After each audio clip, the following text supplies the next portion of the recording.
Hello student, class 9th NCERT economics में chapter number दूसरा है संसाधन के रूप में लोग। तो इस चैप्टर के जितने भी अभ्यास के प्रश्न हैं सारे हल करेंगे।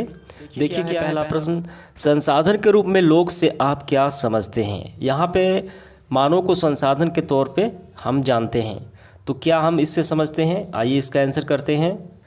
तो इसका आंसर हम ऐसे करेंगे, संसाधन के रूप में लोग से अभिप्राय वर्तमान उत्पादन कौशल और क्षमताओं के संदर्भ में किसी भी देश के कार्यरत लोगों के वर्णन करने की एक विधि से है। अर्थात दूसरे उत्पादन संसाधन की भांति जनसंख्या भी क्या है, एक संसाधन है जिसे मानव संसाधन कहते हैं। तो हम लोग सभी जानते हैं संसाधन में मानव भी क्या है, एक संसाधन के तौर पे लिया जाता है, जो प्रशिक्षण और शिक्षा पाकर वो क्या करता है, वो संसाधन में बदल जाता है। इसीलिए कहा जाता है संसाधन के रूप में लोग। तो चलिए इसका दूसरा प्रश्न है हमारा, मानव संसाधन भूमि एवं भौतिक पूंजी जैसे अन्य संसाधनों से भिन्न कैसे है, वो बताना है। तो इसका आंसर हम ऐसे करेंगे, कुछ लोग यह मानते हैं कि जनसंख्या एक दायित्व है यानी जिम्मेवारी है, न कि परिसंपत्ति। किंतु यह सच भी नहीं है कि लोगों को एक परिसंपत्ति बनाया जा सकता है। यदि हम उनमें शिक्षा, प्रशिक्षण एवं चिकित्सा सुविधाओं द्वारा निवेश करें तो जिस प्रकार भूमि, जल, वन, खनिज हमारे बहुमूल्य प्राकृतिक संसाधन है, तो उसी प्रकार मनुष्य भी एक बहुमूल्य संसाधन है। ठीक है। तो लोग राष्ट्रीय परिसंपत्तियों के उपभोक्ता मात्र नहीं हैं, अपितु वे राष्ट्रीय संपत्तियों के उत्पादक भी हैं। वास्तव में मानव संसाधन अन्य संसाधनों जैसे भूमि, पूंजी की अपेक्षा श्रेष्ठ है, क्योंकि वे भूमि एवं पूंजी का प्रयोग करते हैं।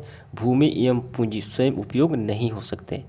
तो इसका मतलब क्या समझ में आया पूरा आपको, कि मानव को अगर हम उचित प्रशिक्षण दें, ठीक है, शिक्षा दें, चिकित्सा सुविधाएँ दें, तो वो क्या होता है, वो संसाधन में बदल जाता है।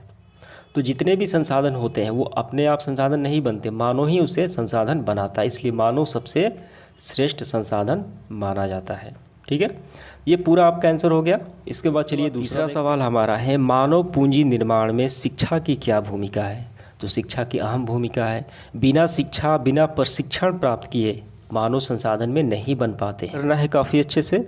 मानव पूंजी निर्माण अथवा मानव संसाधन विकास में शिक्षा की महत्वपूर्ण भूमिका है। शिक्षा एवं कौशल किसी व्यक्ति की आय को निर्धारित करने वाला मुख्य कारक है।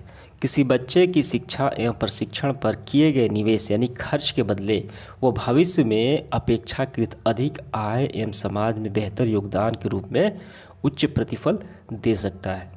ठीक है, तो आपको ये समझना है कि शिक्षा ही है जो मानव के क्या बनाता है, संसाधन में बदलता है।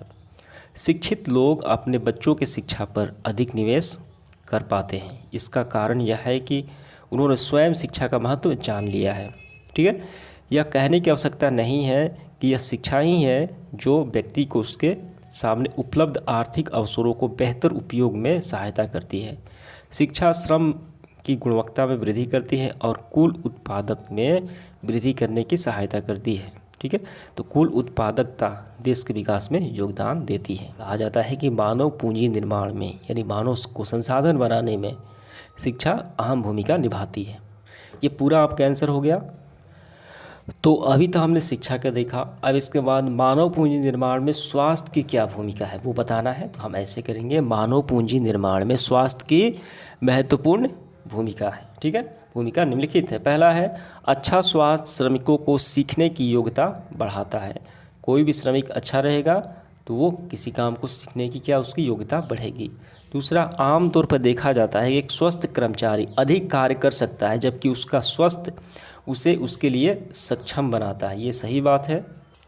तीसरा है, देखिए बिंदु, एक अस्वस्थ व्यक्ति अपने परिवार, संगठन एवं देश के लिए दायित्व है। कोई भी संगठन ऐसे व्यक्ति को काम पर नहीं रखेगा जो खराब स्वास्थ्य के कारण पूरी क्षमता से कार्य न कर सकने वाला। अतः स्वास्थ्य क्या है, महत्वपूर्ण पूंजी है मानव संसाधन में। ठीक है, ये समझ में आ गया। तो इसके बाद पांचवा सवाल देखिए, किसी व्यक्ति के कामयाब जीवन में, सफल जीवन में स्वास्थ्य की क्या भूमिका है। काफ़ी आसान सवाल है ये। तो इसका आंसर हम ऐसे करेंगे, हम सभी जानते हैं कि एक स्वस्थ शरीर में ही स्वस्थ दिमाग निवास करता है। स्वास्थ्य जीवन एक महत्वपूर्ण पहलू है। स्वास्थ्य का जीवन जीवित रहना मात्र नहीं होता, स्वास्थ्य में शारीरिक, मानसिक, आर्थिक एवं सामाजिक सुदृढ़ता शामिल होती है। ठीक है, स्वास्थ्य जो है, स्वास्थ्य में परिवार कल्याण, जनसंख्या नियंत्रण, दवा नियंत्रण, प्रशिक्षण एवं खाद्य मिलावट निवारण आदि की बहुत से क्रियाकलाप शामिल है। यदि कोई व्यक्ति अस्वस्थ है तो वो ठीक ढंग से काम नहीं कर सकता। चिकित्सा सुविधाओं के अभाव में एक अस्वस्थ मजदूर अपनी उत्पादकता, ठीक है, अपने देश की उत्पादकता जो प्रोडक्टिविटी है उसको कम करता है। इसीलिए किसी व्यक्ति के कामयाब जीवन में स्वास्थ्य महत्वपूर्ण भूमिका निभाता है। आप अपने से भी कुछ बातें इसमें शामिल कर सकते हैं कि आपके जीवन में स्वास्थ्य की क्या भूमिका है, किसी मनुष्य के जीवन में स्वास्थ्य की क्या भूमिका हो सकती है। ठीक है, तो चलिए इसके बाद अगला प्रश्न देखते हैं। अगला प्रश्न देखिए 6 नंबर क्या है, प्राथमिक, द्वितीयक और तृतीयक क्षेत्रों में किस तरह विभिन्न आर्थिक क्रियाएं संचालित की जाती हैं। तो सबसे पहले प्राथमिक क्षेत्र में कौन सी क्रियाएं संचालित की जाती हैं। ठीक है, आर्थिक क्रियाएं मतलब रुपया पैसा कमाने वाली जो क्रियाएं होती हैं, जिससे रुपया पैसा आता हो, वो आर्थिक क्रियाएं कही जाती हैं। प्राथमिक क्षेत्र देखिए क्या है, प्राइमरी, कृषि, वन्य पशुपालन, मुर्गी पालन, मछली पालन तथा खनन आते हैं। ठीक है, ये सारे प्राथमिक क्षेत्र में आते हैं। दूसरा द्वितीयक में क्या आता है, विनिर्माण शामिल होते हैं। विनिर्माण का क्या मतलब होता है, तो विनिर्माण का मतलब होता है मशीनों, औजारों और श्रम का उपयोग करके सामान बनाने की जो प्रक्रिया होती है उसे विनिर्माण कहा जाता है। ठीक है, समझ में आ गया। तृतीयक क्षेत्र में देखिए क्या शामिल है, बैंकिंग, परिवहन, ठीक है, यातायात व्यवस्था, व्यापार, शिक्षा, बीमा, पर्यटन एवं स्वास्थ्य आदि आते हैं। बस यही आपका आंसर हो जाता है। आगे बढ़ते हुए 7वां सवाल देखिए, आर्थिक और गैर आर्थिक क्रियाएं में क्या अंतर है। इसका मतलब क्या हुआ, आर्थिक मतलब क्रियाएं, आर्थिक काम का मतलब होता है ऐसा काम जिससे रुपया पैसा आता हो। ठीक है, और गैर आर्थिक काम का मतलब है ऐसा काम जिससे रुपया पैसा नहीं आता। काम तो करते हैं लेकिन उसके बदले में रुपया पैसा नहीं आता हो। तो दोनों में क्या अंतर है, आइए समझते हैं। पहली क्रियाएं वे क्रियाएं जो देश के आय में वृद्धि करती हैं उसे आर्थिक क्रियाएं कहते हैं, अर्थात जो क्रियाएं आय के लिए की जाती हैं उसे आर्थिक क्रियाएं कहते हैं। ठीक है, ये हो गया। इसके बाद गैर आर्थिक क्रियाएं क्या हैं, वे क्रियाएं जो आय के लिए नहीं की जाती गैर आर्थिक क्रियाएं कहते हैं। एग्जाम्पल से आपको समझ में आ जाएगा, यदि माँ होटल में खाना बनाती है तो उसके लिए पैसे मिलते हैं, तो यह एक आर्थिक क्रिया है। और वही माँ जब अपने घर के परिवार के लिए खाना बनाती है तो उसे पैसे नहीं मिलते हैं, तो वो गैर आर्थिक क्रिया है। ठीक है, ये समझ में आ गया काफ़ी अच्छे से आपको। इसके बाद देखिए 8वां सवाल, महिलाएं क्यों निम्न वेतन वाले कार्यों में नियोजित होती हैं, यानी उन्हें रखा जाता है कम वेतन वाले जहां दिया जाता है महिलाओं को। तो इसका कारण क्या है, तो इसका कारण हमें ऐसे करना है, महिलाएं निम्नलिखित कारणों से निम्न वेतन वाले कार्यों में नियोजित होती है। पहला है, बाजार में किसी व्यक्ति की आय निर्धारण में शिक्षा महत्वपूर्ण कारकों में से एक है। भारत में महिलाएं पुरुषों की अपेक्षा कम शिक्षित होती हैं, उनके पास बहुत कम शिक्षा और निम्न कौशल स्तर है, इसलिए उन्हें पुरुष की तुलना में कम वेतन दिया जाता है। पहला हो गया कारण। दूसरा है, ज्ञान व जानकारी के अभाव में महिलाएं असंगठित क्षेत्रों में कार्य करती हैं, उनका कोई क्षेत्र नहीं होता उसे, यानी उन्हें कम मजदूरी देते हैं और उन्हें कानूनी अधिकारों का जानकारी भी नहीं होती, कम शिक्षा की वजह से। तीसरा है, महिलाओं के शारीरिक रूप से कमज़ोर माना जाता है, इसलिए प्राय कम वेतन दिया जाता है। तो ये 3 कारण हो जाते हैं।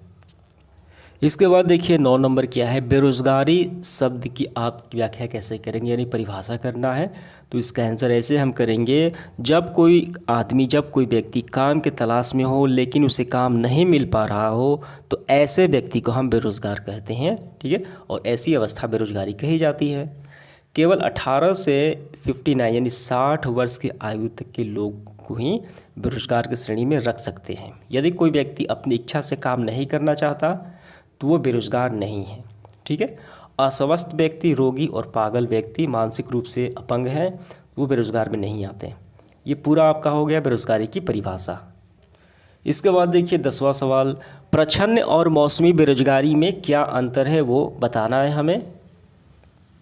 तो दोनों को समझना काफ़ी आसान है। आइए पहले देखते हैं प्रच्छन्न बेरोज़गारी क्या है। कई बार एक नौकरी या कार्य में एक से ज़्यादा व्यक्ति कार्यरत हो यानी लगे हों, जबकि उस कार्य में विशेष के लिए उस कार्य करने के लिए लोगों को इतनी आवश्यकता नहीं होती है, तो ऐसी स्थिति को हम प्रच्छन्न बेरोज़गारी यानी छिपी हुई बेरोज़गारी कहते हैं। ठीक है, दूसरा एग्जाम्पल देना चाहें, मान लीजिए किसी खेत में 5 आदमी की आवश्यकता है लेकिन उसमें 8 आदमी लगे हैं। अगर 5 की आवश्यकता है, 8 उसमें लगे हैं, यानी 3 ज़्यादा है। 3 को उसमें हम निकाल भी दें तो उत्पादन में कोई कमी या वृद्धि नहीं होगी, यानी जेम के तेम ही होगा। तो वो 3 क्या हो गए हैं, वो प्रच्छन्न यानी छिपी हुई बेरोजगारी के वो शिकार हो गए हैं। ठीक है। अब इसके बाद मौसमी बेरोजगारी क्या है। मौसमी बेरोजगारी तब होती है जब लोग वर्ष में कुछ महीने के रोजगार प्राप्त नहीं कर पाते हैं। कृषि पर आश्रित लोग आमतौर पर इस तरह की समस्या से जूझते हैं, यानी मौसमी बेरोजगारी कृषि क्षेत्र में देखी जाती है। वर्ष के कुछ मौसम होते हैं जो बुआई, कटाई, निराई और जो घाई होती है, और कुछ विशेष महीनों में कृषि पर आश्रित लोग अधिक काम नहीं मिल पाता। ठीक है, यानी वो बेरोजगार हो जाते हैं, मौसमी बेरोजगारी के शिकार हो जाते हैं। ये समझ में आ गया दोनों में। इसके बाद आगे बढ़ते हुए 11 नंबर देखिए, शिक्षित बेरोजगारी भारत के लिए एक विशेष समस्या क्यों है। तो आइए इसका आंसर करते हैं। तो इसका आंसर हम ऐसे लिखेंगे, शिक्षित बेरोजगारी शहरों में एक सामान्य परिघटना बन गई है। मैट्रिक, स्नातक, स्नातकोत्तर डिग्रीधारी अनेक युवा रोजगार पाने में असमर्थ हैं। एक अध्ययन में यह बात सामने आई है कि मैट्रिक की अपेक्षा स्नातक एवं स्नातकोत्तर जो हैं कि शिक्षित बेरोजगारी भारत में के लिए एक विशेष समस्या है। इसके बाद देखिए 12 नंबर, आपके विचार से भारत किस क्षेत्र में रोजगार के सर्वाधिक अवसर सृजित कर सकता है। तो इसका आंसर हम ऐसे करेंगे, हमारी अर्थव्यवस्था में श्रम का सबसे बड़ा अवशोषण कृषि क्षेत्र है, किंतु हाल में कुछ वर्षों में प्रच्छन्न बेरोजगारी के कारण यानी छिपी हुई बेरोजगारी के कारण इस क्षेत्र में गिरावट आई है। ठीक है, कृषि क्षेत्र में अधिशेष श्रमिक द्वितीयक या तृतीयक क्षेत्र के आते हैं। ये सारी बातें आपको लिखनी है। इसके बाद देखिए 13 नंबर प्रश्न क्या है, क्या आप शिक्षा प्रणाली में शिक्षक बेरोजगारों की समस्या दूर करने के लिए कुछ उपाय सुझा सकते हैं। तो इसका आंसर हम ऐसे करेंगे, शिक्षा प्रणाली में शिक्षित बेरोजगारी की समस्या दूर करने के लिए निम्नलिखित उपाय सहायक सिद्ध हो सकते हैं। पहला, केवल किताबी ज्ञान देने की अपेक्षा अधिक तकनीकी यानी प्रशिक्षण वाले ज्ञान दिया जाए। दूसरा है, शिक्षा के अधिक कार्योन्मुखी बनाया जाए, शिक्षा को अधिक कार्योन्मुखी बनाया जाए। एक किसान के बेटों को साधारण स्नातक की डिग्री देने के बजाय इस बात का प्रशिक्षण दिया जाए कि खेतों में उत्पादन कैसे बढ़ाया जा सकता है। ठीक है। अब ग नंबर, शिक्षा को लोगों में स्वावलंबी और उद्यमी बनाने के प्रेरित किया जाए। घ नंबर, शिक्षा की योजना बनाई जानी चाहिए एवं इसमें भावी संभावनाओं को ध्यान में रखकर इसे क्रियान्वित किया जाना चाहिए। ठीक है। इसके बाद आखिरी, रोज़गार के अधिक अवसर प्राप्त किए जाने चाहिए। इसके बाद 14 देखिए, क्या आप कुछ ऐसे गांव की कल्पना कर सकते हैं जहां पहले रोज़गार का कोई अवसर नहीं था लेकिन बाद में हो गया, ज़्यादा हो गया। तो इसका आंसर हम ऐसे करेंगे, देखिए, हाँ, मुझे अपने माली द्वारा सुनाई गई कहानी याद है। उसने बताया था कुछ वर्ष पहले, ठीक है, उसके गांव में सभी मूलभूत यानी जो जरूरी बेसिक सुविधाएं थी जैसे स्कूल, अस्पताल, सड़क, बाजार, यहाँ पानी, बिजली, उचित आपूर्ति का अभाव था। ठीक है। तो ये सारी बातें आपको यहाँ पे लिखनी है, कैसे फिर बाद में हो गया। अब इसके बाद देखिए इस सेशन का आखिरी सवाल है हमारा, किस पूंजी को आप सबसे अच्छा मानते हैं, भूमि, श्रम, भौतिक पूंजी और मानव पूंजी, क्यों। यहाँ पे भौतिक पूंजी का मतलब होता है मशीन हो गया। ठीक है। तो सबसे अच्छा पूंजी कौन मानते हैं, हम मानव पूंजी को मानते हैं। तो इसका मेंशन कैसे करेंगे, तो यहाँ पे मैं स्क्रीनशॉट लगा देता हूँ, वहीं से आपको अच्छे से लिख लेना है। ठीक है। तो समाप्त होता है आज का सेशन। धन्यवाद।